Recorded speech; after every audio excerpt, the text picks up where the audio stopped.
Hi నమస్తే welcome to మనం TV. ఏదైతే చిత్తూరు జిల్లా పనమనేరు మండలం ఒడ్డూరు గ్రామంలో అయితే దారుణం చోటు చేసుకుందని చెప్పాలి. ఏదైతే మైనర్ బాలిక 10వ తరగతి చదివే మైనర్ బాలిక అయితే గర్భం దాల్చడం, అనంతరం గర్భంలో 12 మగబిడ్డకి జన్మనిచ్చి మరణించడం జరిగింది. అయితే దీంట్లో పూర్తి వివరాల్లోకి వెళ్తే ఎవరైతే వాళ్ళ అమ్మ, నాన్న ఉంటారో బాలికకు కొంతకాలంగా ఒంట్లో అనారోగ్యంగా ఉండడంతో ఆసుపత్రికైతే తీసుకెళ్లారు. హాస్పిటల్‌కి తీసుకెళ్ళిన అనంతరం అయితే ఆమెకు కొన్ని టెస్టులైతే నిర్వహించారు. టెస్టులు నిర్వహిస్తే ఆమె 8వ నెల గర్భవతని తెలియడం. గర్భవతని తెలిసిన అనంతరం 8 నెలలకి ఆపరేషన్ చేయాలి. మీరు తిరుపతి వెళ్ళండి అంటూ కూడా వారు డాక్టర్లు సూచించడం జరిగింది.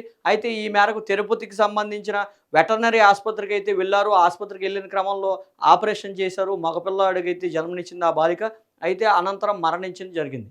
అయితే ఇందులో ఆ బాలికకు సంబంధించిన ఎవరు కారకుడు, ఆ బిడ్డకి ఎవరు కారకుడు అనేది ప్రస్తుతం సస్పెన్స్ అయితే నెలకొంది. ఈ క్రమంలో పాఠశాలకు వెళ్ళేది, ఇంటికి వచ్చేది పాఠశాలకు సంబంధించిన వ్యక్తులు ఎవరైనా చేశారా? లేదంటే గనక ఏంటనే క్రమంలో అయితే పోలీసులు దర్యాప్తు చేస్తున్న పరిస్థితి అయితే ఉంది. అయితే దీనికైతే దీనికి సంబంధించిన పాఠశాల ప్రిన్సిపాల్ అయితే స్పందించారు. ఆ బాలిక ఎవరైతే ఉన్నారో ఆ బాలిక సరిగ్గా వచ్చేది కాదని సంవత్సరం నుంచి కూడా స్కూలుకి సరిగ్గా వచ్చేది కాదండి. కేవలం నెలలో 6 రోజులు మాత్రమే స్కూలుకి వస్తూ ఉండేది. ఆమె ఇరెగ్యులర్ కావడంతో ఆమెకు సంతకం కూడా చేపించుకొని అయితే ఉంచామంటూ కూడా వారు ముందుగానే సంతకం చేయించుకోవడం కూడా జరిగింది. ఇదిగో జూన్‌లో 6 డేసు, జూలైలో 8 డేసు. ఆ బాలిక పూర్తిగా సంవత్సరంలో కూడా ఎప్పుడు కనీసం సంవత్సరం మొత్తం కలిపి 57 రోజులే వచ్చేదని ఇరెగ్యులర్‌గా ఉండడంతో బాలికకు సంబంధించిన ప్రిన్సిపల్ అయితే అటెండెన్స్ కూడా రాయించి అయితే కింద సంతకం తీసుకుంటం జరిగింది. అయితే ఈ క్రమంలో ప్రిన్సిపాల్ గారు ఏమంటున్నారో ఒకసారి చూద్దాం. ఈ క్రమంలో అసలు ప్రిన్సిపాల్ ఏమంటున్నాడో ఆ బాలికకు సంబంధించిన వివరాలైతే ఆయన చెప్పడం జరిగింది. ఆ బాలిక తరచూ ఇరెగ్యులర్‌గా స్కూలుకి రావడంతో అయితే వస్తోందంటూ కూడా పేరెంట్స్‌కి కూడా చెప్పినట్లుగా జరిగింది. అయితే వారు కొంతకాలంగా పేదరికంతో ఉండడం, తల్లికి కూడా అనారోగ్యంగా ఉండడంతో బాలిక ఆ ఇంటికి పెద్ద దిక్కయిన పరిస్థితి అయితే ఉంది. 10వ తరగతి చదివే ఆ బాలిక గొడ్లు కాసుకుంటూ, అదే మేకలు కాసుకుంటూ కూడా ఈ ఇంటినైతే పోషణ చేసే పరిస్థితి అయితే ఉంది. ఈ క్రమంలోనే కొంతమందిమైతే అనుమానం ఉంది. వారే కారకులయ్యి ఉండొచ్చు అంటూ కూడా వారి తల్లిదండ్రులు ప్రస్తుతం అయితే అనుమానించే పరిస్థితి అయితే ఉంది. అయితే యావత్ చిత్తూరు జిల్లాలో అయితే ఒడ్డూరు గ్రామంలో అయితే మొత్తం శోక సముద్రంలో మునిగిపోయారు. ఏది అభం తెలియని 10th క్లాస్ చదివే విద్యార్థిని ఈ రకంగా గర్భం దాల్చడం, అదేవిధంగా పండంటి బాబుకి జన్మనిచ్చి దుర్మరణం చెందడం కూడా బాధాకరం. ఏది ఏమైనా మైనర్ అయితే తెలిసి తెలియని వయసులో అయితే ఎవరో ట్రాప్ చేశారు. వాళ్ళ ఇంటి పరిస్థితులను కూడా గమనించారు. తల్లికి అనారోగ్యంగా ఉండడం, తండ్రి కూడా ఇంట్లో సరిగ్గా పట్టించుకోకపోవడం, ఇవన్నీ కూడా గమనించి ఎవరో తెలిసిన వారే ఈ రకంగా ఈ ఘాతుకానికైతే పాల్పడ్డారంటూ కూడా తెలుస్తోంది. అయితే దీనికి సంబంధించిన ప్రిన్సిపాల్ ఏ రకంగా మాట్లాడతారో ఆయన మాటల్లోనే ఉందాం ఒకసారి. నమస్తే. నేను పెద్దగుంట హై స్కూల్ హెడ్ మాస్టర్. మా పాఠశాలలో అనుకోని జరిగిన ఇన్సిడెంట్ నాకు చాలా బాధాకరమైన విషయము. ఏమంటే సునీత అనే 10th క్లాస్ అమ్మాయి చనిపోయింది.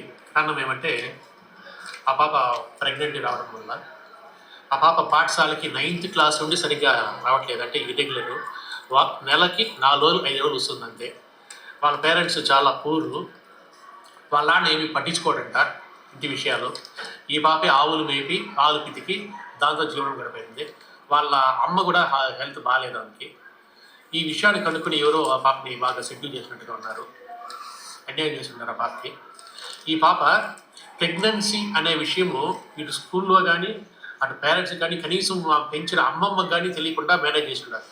ఎలా అంటే ప్రతి నెల ఈ పీరియడ్స్ కోసం స్నానానికి వేడి నీళ్ళు పెట్టేదేమో నాప్కిన్స్ తీసుకెళ్ళేదంట బాత్రూమ్కి, కలిపేసుకునేదంట. వాళ్ళ అమ్మమ్మని కూడా ఈ లోపలికి పంపించలేదు, రప్పించుకునేది లేదు. అదేవిధంగా వీపు దానికి కూడా పిలుచుకునేది లేదంట. నాకు సిగ్గు అనేసి తలుపేసుకునేదంట. అంటే ఎవరికి తెలియకుండా ఇన్ని రోజులు మేనేజ్ చేసింది ఆ బాబా. ఇది చాలా బాధాకరమైన విషయము. 10th క్లాస్ చదివే ఉజ్వలమైన భవిష్యత్తు ఉండే అమ్మాయి చనిపోవడం అనేది చాలా పాఠశాలకి. అయితే ఆ అమ్మాయికి సంబంధించి అయితే ప్రిన్సిపల్ అయితే వివరణ ఇవ్వడం జరిగింది. ఎందుకంటే ఆ అమ్మాయి స్కూల్‌కి వెళ్ళే వయసు కాబట్టి వారి పాఠశాలకు కూడా చెడ్డ పేరు రాకూడదంటూ కూడా ఆయన పలు విషయాలైతే చెప్పడం జరిగింది. చూసుకుంటే గనక అమ్మాయి కూడా గర్భవతిని తెలిసే ఉందన్నట్టుగా ఈయన మాటల్లో అయితే తెలుస్తున్న పరిస్థితి అయితే ఉంది. ఏదైతే కొన్ని కారణాలు బాత్రూమ్‌లో కనీసం స్నానం చేయడానికి కూడా వాళ్ళ అమ్మమ్మను కూడా రానివ్వకపోవడం, ఇవన్నీ కూడా ఆ బాలికకి తెలిసే జరిగింది అని మనం అనుకోవాల్సిన పరిస్థితి అయితే ఉంది. అయితే తెలిసి తెలియని వయసులో ఈ రకంగా తప్పులు చేయడం, ఇంట్లో వారికి చెప్పకుండా దూరంగా ఉంచడం కూడా ప్రస్తుతం అయితే ఆ అమ్మాయి ప్రాణం బలిగొనడమే కాకుండా పసికందైతే ప్రస్తుతం అనాథగా మారిన పరిస్థితి అయితే ఉంది. ఈ క్రమంలో ఖచ్చితంగా ఎవరైతే ఆ బాలికకు ఆ రకంగా రావడానికి కారణం ఎవరైతే ఉంటారో వాళ్ళందరూ కూడా బయటకు వచ్చైతే కనిపెట్టే పరిస్థితి అయితే ఉంది. ప్రస్తుతం పోలీసులైతే దానిపై అయితే విచారణ చేస్తున్నారు. విచారణ చేసి తొందరలోనే డీఎన్ఏ టెస్ట్ చేసి ఖచ్చితంగా ఆ బాలికకి సంబంధించిన వ్యక్తులు ఎవరున్నారో వెనకాల ఆ గర్భం దాల్చడానికి వెనకాల ఉన్న వ్యక్తి ఎవరో అయితే తొందరలోనే బయటికి తీసే పరిస్థితి అయితే ఉంది. అయితే మనందరం కూడా గమనించుకోవచ్చు. ఈ రకంగా ఉజ్వల భవిష్యత్తు ఉండవలసిన బాలికలు ఈ రకంగా తప్పుదారి పట్టి వారి ప్రాణాల మీదకు తెచ్చుకోవడం, అదేవిధంగా అవమానం పడే విధంగా అయితే మారడం కూడా మనం చూస్తున్న పరిస్థితి అయితే ఉంది. ఖచ్చితంగా ఇటువంటి పరిస్థితి అయితే ఎవరికీ రాకూడదని చెప్పాలి. ఎవరైతే తెలిసి తెలియని వయసులో ఈ తప్పటడుగులు వేయడం, ఒక పసికందైతే ప్రస్తుతం అనాథగా మారిన ఘటన అయితే అక్కడ జరిగిన పరిస్థితి అయితే ఉంది. అయితే చిత్తూరు జిల్లాకు సంబంధించి వారి తల్లిదండ్రులు కూడా పిల్లలను ఏ రకంగా పెంచాలి, ఏ రకంగా ఉండాలి అనేది ఒక ఆలోచన అయితే చేయాలి ఖచ్చితంగా. లేదంటే గనక ఇలాగా పిల్లలు ఎవరైతే ఉన్నారో వాడు పెడదావన్న పడితే కనుక పరిస్థితులైతే ఈ రకంగానే ఉంటాయని ఆ బాలిక సంఘటన అయితే సమాజానికి ఒక ఉదాహరణగా అయితే మనం చెప్పుకోవచ్చు. అయితే ఏది ఏమైనా సరే ఆ బాలికకు జరిగిన అన్యాయానికి ఎవరైతే కారకులో వాళ్ళందరినీ కూడా ఖచ్చితంగా పోలీసులు పట్టుకోవాలి. పోలీసులు పట్టుకొని దీనిపై విచారణ చేసి ఎవరైతే వెనకాల ఉన్నారో వాళ్ళందరినీ కూడా బయటకు తీసుకురావాలని అయితే గ్రామస్తులందరూ కోరుతున్న పరిస్థితి అయితే ఉంది. మనం గమనించుకుంటే ఈ పల్లెటూరు వాతావరణం కూడా చూడొచ్చు. వాళ్ళ పరిస్థితి ఏ రకంగా ఉందని కూడా మనం చూడొచ్చు. చూడండి వాళ్ళ ఊరంతా కూడా చాలా పల్లెటూరు వాతావరణ పరిస్థితి అయితే ఉంది.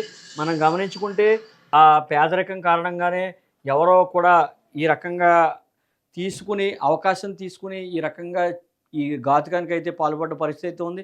ఏది ఏమైనా ఆ బాలిక అయితే పూర్తిగా వారి జీవితాన్ని కోల్పోవడమే కాకుండా ఒక బిడ్డనైతే అనాథం చేసిన ఘటన అయితే తీవ్ర విచారకరమైన పరిస్థితి.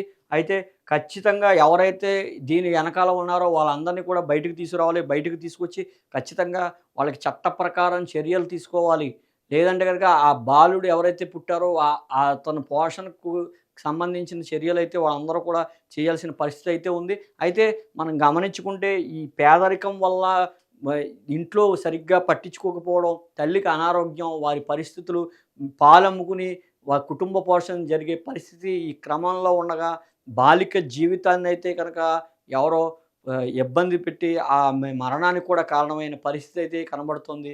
ఖచ్చితంగా ఇటువంటి వ్యక్తులను వదలకూడదు. సమాజంలో ఇటువంటి వ్యక్తులను, చీడపురుగులను ఖచ్చితంగా పట్టుకోవాలి. పట్టుకుని కఠినమైన శిక్షలైతే వారికి వెయ్యాలి అంటూ కూడా పలువురు కోరుతున్న పరిస్థితి. ఖచ్చితంగా ఆమెపై జరిగిన ఘటనకు అత్యాచార కేసు కూడా విధించి ఖచ్చితంగా ఎవరైతే దానికి సంఘటనకు కారకులున్నారో వాళ్ళందరినీ కూడా కటకటాల బాట పట్టించాలంటూ కూడా కొంతమంది అయితే కోరుతున్న పరిస్థితి అయితే ఉంది.